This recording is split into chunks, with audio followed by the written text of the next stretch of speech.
Okay. I'm Cindy Shaw. My husband was Robert R. Shaw, which the center is named for. Bob served on the KISD Board of Trustees for 15 years. He also did, with the kids growing up, they was baseball, basketball, and swim team. He loved KISD, and anybody that took 5 minutes with him knew it because he wouldn't stop talking about it. If he came into this building today, he would have the biggest smile on his face and he would be so honored and humbled that this building was named for him. He had visions, and he wanted everything for KISD, all the students to have all the possibilities possible. Tell me about his interest in technology. How did he relate to technology and engineering? And this is a STEAM center: science, technology, engineering, arts, and math. What was his interest in that kind of thing? Bob was always involved with engineering. He loved everything he did. He started out at Newport News Shipbuilding Dry Dock in Virginia. He worked on, I think it was the Nimitz, the nuclear aircraft carrier. He worked on that. From there we went to North Carolina, and then we came to Houston, and he worked for Bechtel, and he worked on the South Texas nuclear project. He went to San Luis Obispo and worked on the nuclear project there. He went to Washington State to work on the reclamation project where they had buried all of the bins in the ground for nuclear waste, and they were taking them out and putting them in glass. Okay. What would have been some of his observations about the building? What would he have liked about this place? What would have really created a passion for him about this center? If he walked in and saw these kids in here, he would have been amazed. And he would be right in the middle of it because it's something that KIC is needed. He would be thrilled to be part of it. He would have been up here every night after work, I'm sure, or on the weekends too, to see what's going on. Because if he could, he would take tours through here for people. That's how enthusiastic he would have been about it. All right. A lifelong learner. Can you talk about, was he always learning new things and things like that? I think he was always learning new things because every job he went to had something a little different going on. And later in life, his job kind of changed. He wasn't doing so much design. He was more managerial type thing. So he was always learning. In fact, one job he went to, he had to learn the CAD system, a new system. He had no clue. So he went on eBay, bought all the books, and learned it. He had a lot of friends on the school board. And when our kids were in elementary school, the superintendent, I shouldn't say that, should I? The superintendent at the time was trying to change the system where they would have fourth and fifth centers. You wouldn't have a complete elementary group like kindergarten through fifth grade. She was trying to change things. And of course, activist that I am, I got involved, and he got involved, and he started going to school board meetings and see what was going on. And then when the opening came up, he thought, I can do this. I would like to help KISD. I'd like to see it better for my kids and all the kids. So that's the reason he went into it. He was just wanted to be a part of something and make it good. Recently, we came to Houston. He worked for Bechtel, and we're living in an apartment, and we were looking for a home somewhere. We looked at different places, and one of the lady I worked with, her daughter, Debbie Berger was her name. She lived in Katy. She said, well, hey, they're building houses out where I am, so come out and look. And we did, and we bought, and we've been here ever since.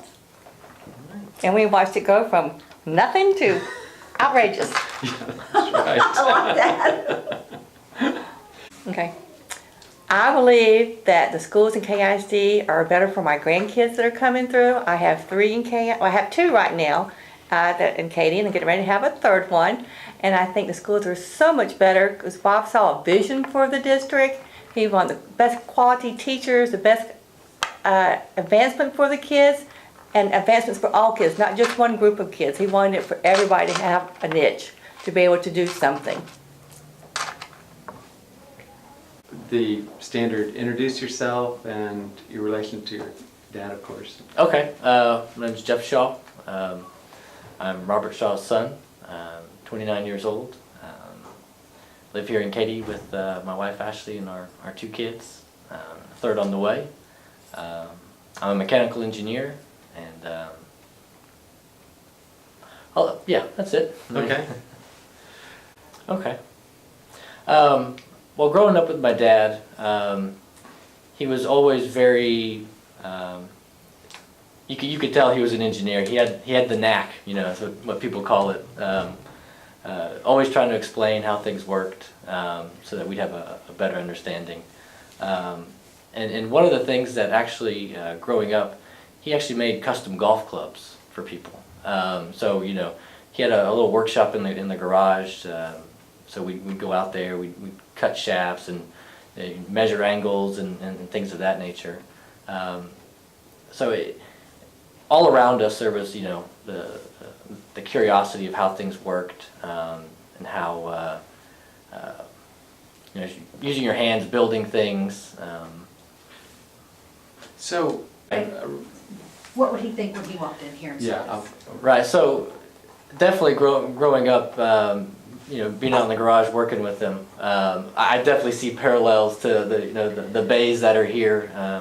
See all the kids out there sawing and cutting things, and you know, we had the same type of stuff in the garage that we'd use. So it's strikingly similar to what I saw at home. tell us, like, if your dad had walked in here with you and was observing what's going on in the bays, looking at what they're doing in there, what would his reaction be? What would have been like with him walking in here? Right, so definitely the first thing that would happen when he walks through these doors, or you just see a huge smile on his face. You know, he'd be beaming with pride for this. You know, with Miller Career Center, he loved taking people on tours over there, taking people to eat over there at the cafe, and explaining what the students are doing. He was all about opportunities for the students. So coming here, I think he would be blown away at the technology and the opportunities that the kids are getting here. All right. So one of my favorite memories growing up was playing catch with my dad. And when I was younger in elementary school, after dinner we'd go outside and throw the baseball around. You know, we'd probably throw for 30 minutes, 45 minutes. As the night would go on and it'd get darker and darker, my dad would say, "All right, it's probably time to go inside." I was like, "Oh, no, just one more, Dad, just one more." And so he'd always say, "All right, I'm gonna throw 100-footer," and I could just remember in my mind thinking, you know, as a 7, 8-year-old, 100 feet. Oh my gosh, I cannot believe my dad can do that. So he'd rear that arm back and throw it up, and just watching that ball as it went into the dark sky, trying to find it. And it'd come down and I'd catch it, and he'd be so excited for me that I was able to do it. And I think it's because he believed in me, and he wanted to instill in me that I could do it. And so seeing that here, there's definitely these opportunities for these kids that we're telling them, hey, here's the tools, you can do it.